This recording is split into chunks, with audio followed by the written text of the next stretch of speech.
Courts have courts have defined cruelty as being behavior which is not limited to physical abuse, but involves behavior which can result in mental and emotional abuse, تو بڑی لمبی چوڑی define کی گئی ہے انہوں نے. میں آپ کو سادہ اردو الفاظ میں بتا دیتا ہوں. اگر خاوند تھپڑ مارتا ہے، اگر خاوند جسمانی تشدد کرتا ہے، جسمانی تشدد میں مار پیٹ بھی ہو سکتی ہے، تھپڑ ہو سکتا ہے، کوئی اور چیز اٹھا کے مار دی، یہ سب کروئلٹی کے اندر آتا ہے. اور اس سے بھی ایک سٹیپ آگے بڑھ کے اگر وہ خاوند اپنی بیوی کو مینٹل ٹارچر کرتا ہے، اس کو ذہنی تکلیف دیتا ہے، اذیت دیتا ہے کہ وہ ایک ڈپریشن میں جاتی ہے اس کی حرکات کی وجہ سے، اور اس کی وجہ سے یہ مطلب ایک رشتے میں اتنا بگاڑ پیدا کر رہا ہے، چیزوں میں اتنا بگاڑ پیدا کر رہا ہے کہ وہ خود ڈپریشن میں جاتی ہے، پینک میں چلی جاتی ہے، تو وہ بھی کروئلٹی کی ڈیفینیشن کے اندر فال کرے گا. نہ آپ اس کو کوئی ذہنی اذیت دے سکتے ہیں، نہ مینٹل ٹارچر کر سکتے ہیں اس کو. سمپل. اب آگے اس کو ثابت کیسے کرے گا؟ بھائی اگر عورت آ کے کلیم کر دیتی ہے تو کیسے ثابت کرے گی؟ خیر اس ججمنٹ میں بڑا ڈیٹیل بتایا گیا وہ ثابت کیسے کرے گی، جس میں مطلب آپ کو یہاں تک پرسپشن ملتی ہے کہ بھئی کسی بیڈ روم کے اندر کوئی مطلب وٹنس تو نہیں اویلیبل ہوتا نا، کہ آئی وٹنس اویلیبل ہے، جی مار ہے، یہ دیکھیں وہ کریں. اور اس کے علاوہ سب سے اہم جو بات جی یہ آ گیا جی پیراگراف نمبر 10، اور یہ آ گیا جی پیراگراف نمبر 10 اس ججمنٹ کا.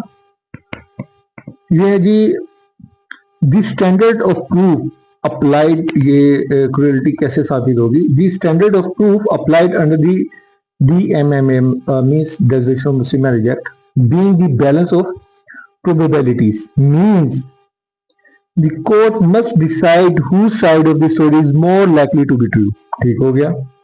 آگے کہہ رہے ہیں کہ the law does not condition her entitlement on being able to demonstrate injuries or to sport or bring medical reports to sport every slap or instance of emotional or mental trauma.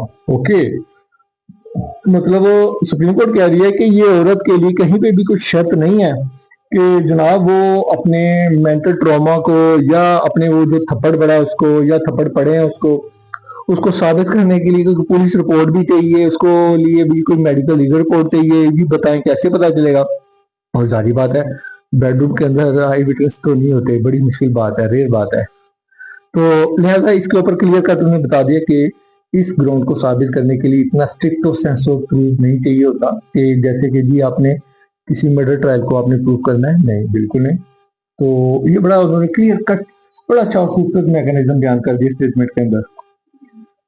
تو لہٰذا یہ ہے کہ اس judgment کے اندر ہوا یہ، میں آپ کو بتا دیتا ہوں پوری بات، کہ خاتون نے کیس کیا کہ جی میں اس بندے کے ساتھ نہیں رہنا چاہتی. ایک تو اس نے شادی کر لیا بغیر اجازت کے، اور اس نے جناب جب دعویٰ کیا اور عدالت نے سمجھ لیا کہ جس نے خلا فائل کیا، جب اس نے خلا کا کوئی کہیں پہ ذکر نہیں کیا تھا، اس نے صرف جسٹ ڈیکلریشن آف میرج کی تھی کہ ٹھیک ہے میں اپنا نکاح جو ہے وہ ختم کرنا چاہتی ہوں.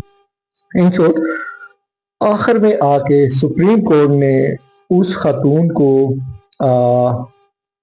اس کا جو پلاٹ تھا جو حق مہر کے طور پہ تھا، اس کی جو رقم تھی جو حق مہر کے طور پہ تھی، اس کے پاس اس کو جو سونا تھا حق مہر کے طور پہ جو سارا کچھ ملا تھا، وہ سارا عورت کو دلوایا کہ جی اس کو ملے.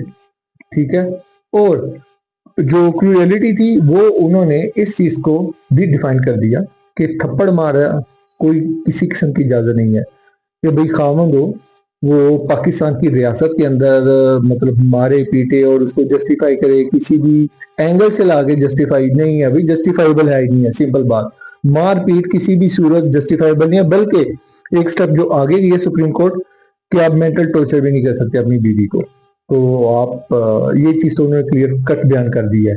تو آل دو اس کے اوپر اگر آپ کے پاس پولیس رپورٹ نہیں ہے یا کچھ بھی نہیں ہے تو وہ ضروری نہیں ہے کہ آپ نے یہ ڈاکومنٹس ہوں گے تو یہ ثابت ہوگا. تو لہٰذا اس ججمنٹ کے اندر صاف بتا دیا ہے کہ جو شادی ہوگی وہ دوسری شادی اجازت کے ساتھ ہوگی.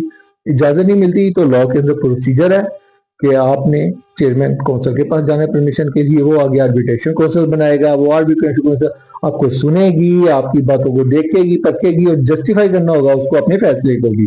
تو یہ سارا ایک ڈیٹیل پروسیجر ڈراپ کرنا پڑے گا. تو لہٰذا آج کے لیے اتنا ہی. تو انشاءاللہ کل پھر ایک نئے ٹاپک کے ساتھ آئیں گے. اپنا خیال رکھیے گا جی. اللہ حافظ.